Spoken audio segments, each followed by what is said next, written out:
ഇന്നലെ തിരുവനന്തപുരത്ത് കൃഷിമന്ത്രി ടി സിദ്ദിഖ് ഒരു വാർത്താ സമ്മേളനം നടത്തിയിരുന്നു. അത് വലിയ വിവാദവും ഇപ്പോൾ ചർച്ചയുമായിട്ടുണ്ട്. അതിനുള്ള പ്രധാന കാരണം ആ വാർത്താ സമ്മേളനത്തിൽ കൃഷി വകുപ്പ് ഡയറക്ടർ ശ്രീറാം വെങ്കിട്ടരാമൻ പങ്കെടുത്തിരുന്നു. ഇദ്ദേഹം നമുക്കറിയാം മാധ്യമപ്രവർത്തകനായിരുന്ന KM ബഷീറിൻ്റെ അദ്ദേഹത്തെ കാറിടിച്ച് കൊലപ്പെടുത്തിയ കേസിലെ പ്രതിയാണ്. നിലവിൽ ആ കേസിൻ്റെ വിചാരണ നടന്നുകൊണ്ടിരിക്കുകയാണ്. അപ്പോൾ ഇത്തരത്തിൽ ഈ മാധ്യമപ്രവർത്തകനെ കൊലപ്പെടുത്തിയ കേസിലെ ഒന്നാം പ്രതിയായ ശ്രീറാം വെങ്കിട്ടരാമനെ ഈ വാർത്താ സമ്മേളനത്തിൽ ഇരുത്താൻ പറ്റില്ല എന്ന് അവിടെ ഉണ്ടായിരുന്ന മാധ്യമപ്രവർത്തകർ ആവശ്യം ഉന്നയിച്ചു. മന്ത്രി ടി സിദ്ദിഖ് അവരോട് പലതരത്തിൽ സംസാരിച്ച് നോക്കി അദ്ദേഹത്തെ തന്നെ കൂടെ ഇരുത്താൻ വേണ്ടിയിട്ട്. എന്നാൽ മാധ്യമപ്രവർത്തകർ അവരെ പ്രതിഷേധം ശക്തമാക്കുകയാണ് ഉണ്ടായത്. തുടർന്ന് ശ്രീറാം വെങ്കിട്ടരാമൻ ഈ വാർത്താ സമ്മേളനത്തിൽ നിന്ന് ഇറങ്ങിപ്പോവുകയുണ്ടായി. ഇതിനെ തുടർന്ന് വലിയ തരത്തിലുള്ള ചർച്ചകൾ ഉയർന്നു. കാരണം കഴിഞ്ഞ സർക്കാരിൻ്റെ കാലത്ത് കൃഷിമന്ത്രിയായിരുന്ന P. പ്രസാദിനൊപ്പം ഇതേ ശ്രീറാം വെങ്കിട്ടരാമൻ വാർത്താ സമ്മേളനത്തിനെത്തിയപ്പോൾ മാധ്യമപ്രവർത്തകർ യാതൊരു പ്രതിഷേധവും ഉയർത്തിയിരുന്നില്ല. ഇതൊരു ശരിയായ നടപടിയാണോ എന്നടക്കമുള്ള വലിയ ചർച്ചയാണ്. ശ്രീറാം വെങ്കിട്ടരാമൻ്റെ ഈ ഇറങ്ങിപ്പോക്ക് വലിയ തരത്തിലുള്ള വിവാദങ്ങളിലേക്ക് കൂടിയിട്ടാണ് വഴിമാറുന്നത്. ഇതിലേക്കാണ് അജിംസ്, ഇത് ശരിക്കും മാധ്യമപ്രവർത്തകർ അത്തരത്തിലൊരു പ്രതിഷേധം അവിടെ ഉന്നയിക്കേണ്ട കാര്യമുണ്ടായിരുന്നു. കാരണം സർക്കാർ മാറി വരുമ്പോൾ ഒരു പ്രൊട്ടസ്റ്റ് ഉണ്ടാകുന്നു. ഇതിനു മുമ്പ് മുൻ സർക്കാർ ഉണ്ടായിരുന്ന കാലത്ത് ഇത്തരം ആരോപണങ്ങൾ ആരും ഉന്നയിച്ചിരുന്നില്ല എന്നാണ് ഉയരുന്ന പ്രതിഷേധം. അതോടൊപ്പം തന്നെ ഈ മാധ്യമപ്രവർത്തകർക്കിടയിൽ തന്നെ രണ്ട് തരത്തിലുള്ള ഗ്രൂപ്പുകൾ കൂടിയിട്ട് ഇപ്പോൾ സജീവമായിട്ട് അങ്ങോട്ടും ഇങ്ങോട്ടും പോർവിളി നടത്തുന്നുണ്ട്. അല്ല, ഇതിൽ ഏറ്റവും പ്രധാനപ്പെട്ട കാര്യം LDF UDF സർക്കാരുകൾ ഇവർ ഭരിക്കുമ്പോൾ കേരളത്തിൻ്റെ ഒരു രാഷ്ട്രീയ കാലാവസ്ഥയ്ക്ക് വരുന്നൊരു മാറ്റമുണ്ട്. അതിൻ്റെ ഒരു കാരണം എന്ന് വെച്ചാൽ ഇപ്പോൾ നമുക്കിപ്പോൾ ഏറ്റവും റീസെൻറ്റ് ഹിസ്റ്ററി നോക്കിക്കഴിഞ്ഞാൽ ഉമ്മൻചാണ്ടിയുടെ ഭരണകാലം 2011-16. അപ്പോൾ അതിനുശേഷം പിണറായി വിജയൻ വന്നിട്ട് പറഞ്ഞെന്താണ്, ഇവിടെ ഹൈവേ നിർമ്മാണത്തിനെതിരെ സമരങ്ങളായിരുന്നു. ദേശീയപാത അതോറിറ്റി ഓഫീസ് ഉപേക്ഷിച്ച് ഇവിടെ നിന്ന് ഓടിപ്പോയി. ഞങ്ങൾ വന്നിട്ടാണ് ഗെയിൽ പൈപ്പ് ലൈനും നാഷണൽ ഹൈവേയും നടത്തിയത്. അത് സമരങ്ങളോടുള്ള പിണറായി വിജയൻ സർക്കാരിൻ്റെ നിലപാടാണ്. ഉമ്മൻചാണ്ടി സർക്കാർ എന്താണ് ചെയ്തത്? ഉമ്മൻചാണ്ടി സർക്കാരിൻ്റെ കാലത്തും തൊട്ടു മുമ്പ് VS സർക്കാരിൻ്റെ കാലത്തും ഒരുപാട് സമരങ്ങളുണ്ടായിരുന്നു. ദേശീയപാതയ്ക്കെതിരെ സമരം ഉണ്ടായിരുന്നു, മൂലമ്പിള്ളിയിൽ സമരം ഉണ്ടായിരുന്നു, ചെങ്ങറ സമരം ഉണ്ടായിരുന്നു. ഈ സമരങ്ങളോട് ആ സർക്കാർ സ്വീകരിച്ച നിലപാടെന്താണ്? ഉമ്മൻചാണ്ടി സർക്കാർ സ്വീകരിച്ച നിലപാടെന്താണ്? പിണറായി വിജയൻ സർക്കാർ സ്വീകരിച്ച നിലപാടെന്താണ്? അത് പ്രൊട്ടസ്റ്റിനെ എന്തായിട്ടാണ് സർക്കാർ കാണുന്നത്? പ്രൊട്ടസ്റ്റ് എന്ന് പറയുന്നത് ജനാധിപത്യപരമായ അവകാശമാണ്. ഒരു കാര്യം സർക്കാർ ചെയ്യുമ്പോൾ, ഒരു നയം അല്ലെങ്കിൽ ഒരു പരിപാടി അല്ലെങ്കിൽ ഒരു വ്യക്തി, സർക്കാരിൻ്റെ ഭാഗം വ്യക്തി, ഇതിനോടൊക്കെ പ്രൊട്ടസ്റ്റ് ഉണ്ടാവും. ഈ പ്രൊട്ടസ്റ്റിനെ ആ സർക്കാർ എങ്ങനെ കാണുന്നു എന്നുള്ളത് വളരെ പ്രധാനമാണ്. അപ്പോൾ പിണറായി വിജയൻ സർക്കാർ എന്താണ് ചെയ്തത്? കഴിഞ്ഞ 10 വർഷം പ്രൊട്ടസ്റ്റുകൾ അടിച്ചമർത്തി, തല്ലിയൊതുക്കി, എന്നിട്ട് ഗെയിൽ പൈപ്പ് ലൈൻ നടപ്പാക്കി. നാഷണൽ ഹൈവേക്ക് പക്ഷേ നാഷണൽ ഹൈവേക്കെതിരെ സമരങ്ങളും അതിനെതിരായ പോലീസ് നടപടികളും ഉണ്ടായിരുന്നു. പക്ഷെ അത് നടപ്പാക്കിയത് അടിച്ചമർത്തിയിട്ടാണെന്ന് പറയാൻ കഴിയില്ല. കാരണം ആളുകൾക്ക് പൈസ കൊടുത്തു കഴിഞ്ഞപ്പോൾ ഭൂവുടമകൾ ഭൂമി വിട്ടുകൊടുത്തു, നാഷണൽ ഹൈവേ പദ്ധതി നടപ്പാകുന്നു. അപ്പോൾ അതിലേക്ക് വന്നത് സമരങ്ങൾ കൊണ്ടാണ്. അത് വേറെ കാര്യം. ഇനി ശ്രീറാം വെങ്കിട്ടരാമൻ്റെ കേസിലേക്ക് വരിക. ശ്രീറാം വെങ്കിട്ടരാമൻ മദ്യപിച്ച് മദ്യവും മയക്കുമരുന്നും ഉണ്ടാവുമെന്ന് പറയപ്പെടുന്നു. ഒരു മാധ്യമപ്രവർത്തനം വണ്ടി ഇടിച്ചു കൊന്നു. ആ വണ്ടി ഇടിച്ചു വന്ന സംഭവം മാധ്യമങ്ങളുടെ മുമ്പിലാണ്. അതിന് മാധ്യമപ്രവർത്തകർ ദൃക്സാക്ഷികളാണ്. സാക്ഷികളായി മാധ്യമപ്രവർത്തകരുണ്ട്. പിന്നീട് നടന്ന എല്ലാ സംഭവങ്ങളും മാധ്യമങ്ങളുടെ മുമ്പിൽ നടന്നതാണ്. മാധ്യമങ്ങളുടെ മുമ്പിൽ എങ്ങനെയാണ് രക്തപരിശോധനയിൽ നിന്ന് ശ്രീറാം വെങ്കിട്ടരാമൻ ഒഴിവായത്? അത് കേരളം രാഷ്ട്രീയ പ്രബുദ്ധതയുള്ള, വലിയ സാക്ഷരതയുള്ള, വിദ്യാസമ്പന്നരായ മനുഷ്യരുള്ളൊരു സ്ഥലമാണ്. ഇവിടുത്തെ മാധ്യമങ്ങളും കുറേ കൂടി ധാർമ്മിക ബോധമുള്ള മാധ്യമങ്ങളാണ് മറ്റ് ഇന്ത്യൻ സംസ്ഥാനങ്ങളെ അപേക്ഷിച്ച്. അവരുടെ ക്യാമറ കണ്ണുകൾക്ക് മുമ്പിൽ ഒരു IAS ഉദ്യോഗസ്ഥൻ ഇത് ചെയ്തിട്ട് അതിൽ നിന്ന് അതിൻ്റെ പ്രാഥമിക നിയമ നടപടി, മെഡിക്കോ ലീഗൽ കേസുകളിൽ നിന്ന് അദ്ദേഹം രക്ഷപ്പെട്ടത് എങ്ങനെയാണ്? മാധ്യമങ്ങളുടെ ആർക്കൈവ്സ് പരിശോധിച്ചാൽ മതി. അപ്പോൾ എന്തുകൊണ്ടാണ് മാധ്യമങ്ങളുടെ ക്യാമറകളുടെ മുമ്പിൽ ഇത് നടക്കുമ്പോൾ ഒരു മാധ്യമപ്രവർത്തകൻ കൊല്ലപ്പെട്ട കേസിൽ ഭരണകൂടം ഒറ്റക്കെട്ടായി ഈ ഉദ്യോഗസ്ഥനെ രക്ഷിച്ചെടുക്കുന്ന കാഴ്ചയാണ് നമ്മൾ കണ്ടത്. എന്തുകൊണ്ടാണ് മാധ്യമപ്രവർത്തകരുടെ പ്രതിഷേധം അപ്പോൾ വിജയിക്കാതിരുന്നത്? ആ ഭരണകൂടത്തിൻ്റെ ആറ്റിറ്റ്യൂഡിൻ്റെ ഭാഗമാണ്, പ്രൊട്ടസ്റ്റിനുള്ള ആറ്റിറ്റ്യൂഡിൻ്റെ ഭാഗമായിരുന്നു. മറ്റൊന്ന്, ഇന്ന് ടി സിദ്ദിഖിനെതിരെ മാധ്യമപ്രവർത്തകർ എഴുന്നേറ്റ് നിന്ന് അയാളെ ഇറക്കി വിടണം എന്ന് പറയുന്നത് പോലെ അന്ന് പറയാനുള്ള ആർജവമില്ല. അങ്ങനെ പ്രൊട്ടസ്റ്റ് ചെയ്യാനുള്ള ആർജവം മാധ്യമങ്ങൾക്ക് ഉണ്ടായിരുന്നില്ല. അത് ആരും ചോദ്യം ചോദിക്കാൻ ഇഷ്ടപ്പെടാത്തതുകൊണ്ടല്ല. ഇപ്പോൾ ടി സിദ്ദിഖിനോട് എഴുന്നേറ്റെന്ന് ചോദ്യം ചെയ്ത മാധ്യമപ്രവർത്തകർക്ക് അന്ന് ചോദിക്കാൻ ആഗ്രഹമുണ്ട്, പക്ഷേ ചോദിച്ചിട്ട് കാര്യമില്ല. മുഖ്യമന്ത്രിയോട് ചോദ്യം ചോദിച്ചാൽ മുഖ്യമന്ത്രി മൈക്ക് ഓഫ് ചെയ്ത് പോകുമായിരുന്നു.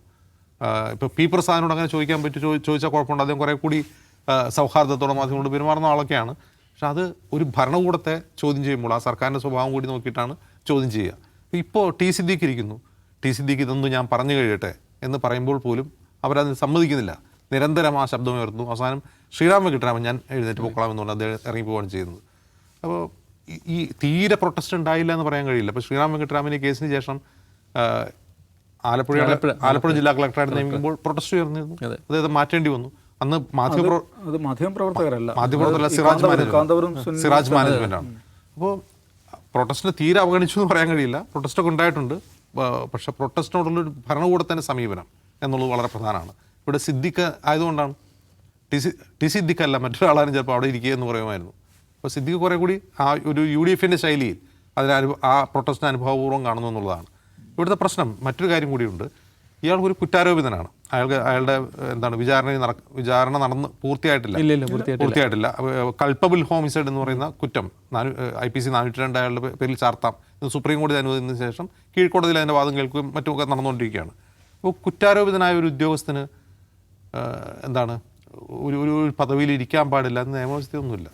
അതുകൂടി നമ്മൾ മനസ്സിലാക്കേണ്ട ഒരു കാര്യമാണ്. കുറ്റാരോപിതനാണ്, അയാൾ കുറ്റം തെളിഞ്ഞ് കഴിയുമ്പോൾ നടപടി ഉണ്ടാവണം എന്നതിനപ്പുറം അയാളെ ഇനി ഒരിടത്ത് ഉരുത്താൻ പറ്റില്ല, അയാൾ ജില്ലാ കളക്ടറാക്കാൻ പറ്റില്ല എന്നൊക്കെ വാശി പിടിക്കുന്നതിലും പ്രശ്നമുണ്ടെന്നാണ് എനിക്ക് തോന്നുന്നത്. യെസ്, ദാവൂദ് സാഹിബ്, ഇതിലൊന്ന് ഇപ്പോൾ ഹിന്ദു ഐക്യവേദിയുടെ ഒരു പ്രസ്താവന വന്നിട്ടുണ്ട്, ഇതിൻ്റെ പിന്നിൽ ജമാഅത്തെ ഇസ്ലാമിയാണ് എന്നുള്ള.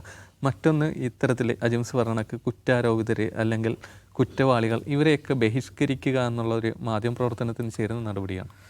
ഒന്നാമത്തെ വിഷയം സിഗേഷ്, ഇത് മാധ്യമപ്രവർത്തകരാകെ ഇതിൽ പ്രതിഷേധിച്ചു എന്നത് ശരിയല്ല. 1-2 മാധ്യമപ്രവർത്തകരാണ് ബഹളം ഉണ്ടാക്കുന്നത്. അപ്പോൾ അദ്ദേഹം എണീറ്റ് പോവുകയാണ് ചെയ്യുന്നത്. ഓക്കെ, ശ്രീറാം വെങ്കട്ടരാമനെതിരായിട്ടുള്ള ആരോപണം അത് ഗുരുതരമാണ്. അദ്ദേഹം ആരോപണം മാത്രമല്ല ഗുരുതരമായിട്ടുള്ളത്, ആ പ്രശ്നം ഉണ്ടായതിനു ശേഷം KM ബഷീർ എന്ന് പറയുന്ന തിരുവനന്തപുരത്ത് എല്ലാവരും ഇഷ്ടപ്പെടുന്ന മാധ്യമപ്രവർത്തകൻ, വളരെ വലിയ സൗഹൃദങ്ങളുണ്ടായ മാധ്യമപ്രവർത്തകനാണ്. അദ്ദേഹം മരണപ്പെടുന്നുള്ള എല്ലാവരെയും വലിയ ദുഃഖത്തിലാഴ്ത്തിയ ഒരു സംഭവമായിരുന്നു. അതിനുശേഷം ആ കേസിൽ നിന്ന് രക്ഷപ്പെടാൻ വേണ്ടിയിട്ട് ശ്രീറാം വെങ്കട്ടരാമൻ നടത്തിയുള്ള ശ്രമങ്ങൾ, അതിന് ഭരണകൂടത്തിൻ്റെ ഭാഗത്തുനിന്നുണ്ടായുള്ള പിന്തുണ, അത് വളരെ പ്രധാനമാണ്. ഇതൊക്കെ അങ്ങേയറ്റം ഗുരുതരമായുള്ള കാര്യമാണ്. സ്വാഭാവികമായിട്ടും അദ്ദേഹത്തിനെതിരെ കുറ്റി ഒന്നാമത് ചുമത്തി അജിംസ് പറഞ്ഞ ഒരു culpable homicide, not amount in murder 304.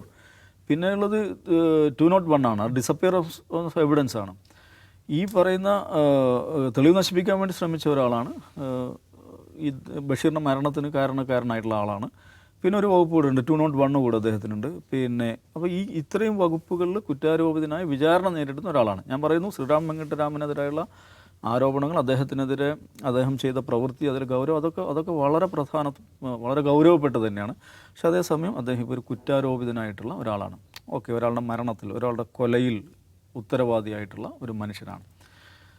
അങ്ങനെ ഒരാൾക്ക് പത്രസമ്മേളനം നടത്താൻ പറ്റില്ല, അല്ലെങ്കിൽ അങ്ങനെ ഒരാൾക്ക് പത്രസമ്മേളനത്തിൻ്റെ ഭാഗമാകാൻ കഴിയില്ല എന്നുള്ളതാണോ ഈ മാന്യന്മാരായിട്ടുള്ള മാധ്യമപ്രവർത്തകർ തീരുമാനിച്ചിരിക്കുന്നത്?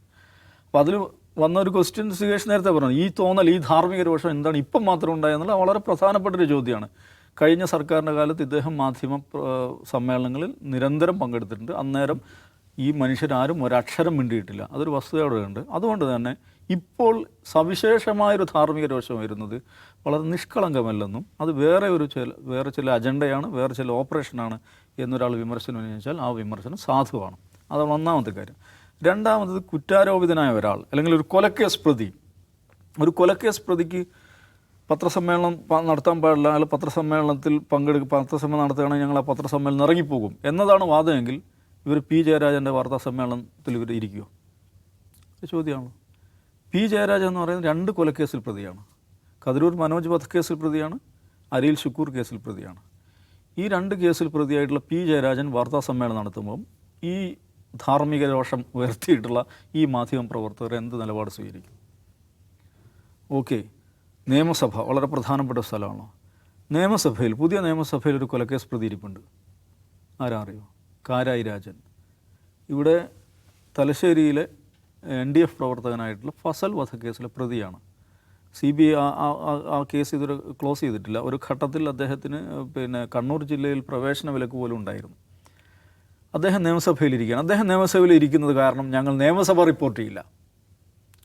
നോക്കൂ, ഇവർ ഇന്നലെ എടുത്ത ഈ സമീപനം അത് അടിസ്ഥാനമാക്കിയാൽ ഇവർ നിയമസഭ റിപ്പോർട്ട് ചെയ്യാൻ പറ്റില്ല. കാരണം കൊലക്കേസ് പ്രതി ഇരിക്കുകയാണ് അവിടെ.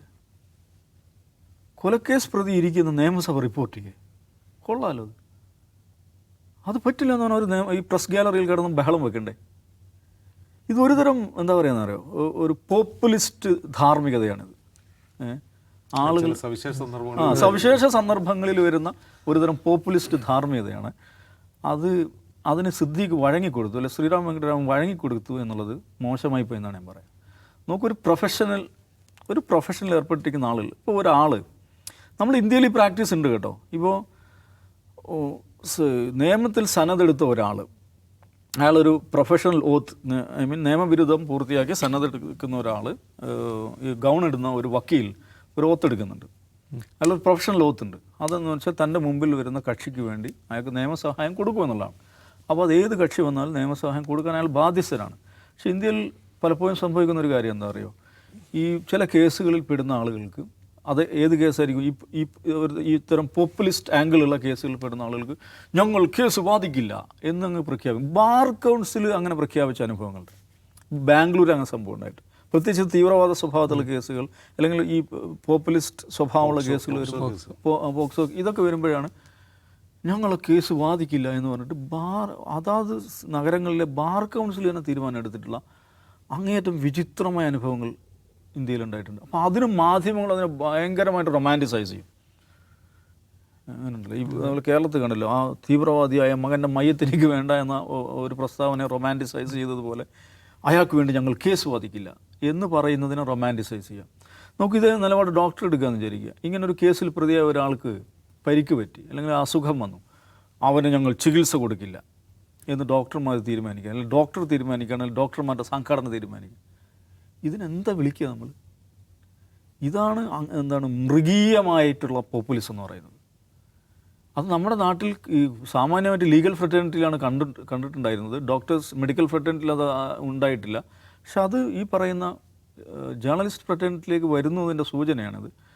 അത് അത് എന്ത് അജണ്ട വെച്ചിട്ടാണെങ്കിലും, ഈ പുറമേക്ക് എന്ത് ധാർമ്മികത പറഞ്ഞാലും, അത് ഓരോരോ പ്രൊഫഷണൽ ഫ്രറ്റേണിറ്റിയിൽ നിൽക്കുന്ന ആളുകളെ സംബന്ധിച്ചിടത്തോളം അവരുടെ പ്രൊഫഷണൽ കമ്മിറ്റ്മെൻ്റ് എന്ന് പറയുന്നൊരു കാര്യമുണ്ട്. അതാണ് അവരുടെ സംബന്ധിച്ച് ഏറ്റവും പ്രാഥമിക കമ്മിറ്റ്മെൻ്റ് എന്ന് പറയുന്നത്. അതിനെതിരായിട്ടുള്ള നിലപാടാണ് ഇന്നലെ തിരുവനന്തപുരത്തെ ചില മാധ്യമപ്രവർത്തകർ സ്വീകരിച്ചിരിക്കുന്നത്. അത് അങ്ങേയറ്റം അപലപനീയമാണ്. അതിന് ഒരു ഭരണഘടനാ സ്ഥാനത്തിരിക്കുന്ന ഒരു മന്ത്രി അതിന് വഴങ്ങിക്കൊടുത്തത് ഒട്ടുമേ ശരിയായില്ല എന്നാണ് എൻ്റെ അഭിപ്രായം. യെസ്, കൊല്ലപ്പെട്ട സഹപ്രവർത്തനോടുള്ള വൈകാരികമായ അടുപ്പമൊക്കെ മനസ്സിലാകും. പക്ഷേ ഇത്തരത്തിൽ ആളുകളെ ബഹിഷ്കരിക്കുന്നത് ജേർണലിസ്റ്റുകളുടെ പണിയല്ല എന്നാണ് പറയാനുള്ളത്.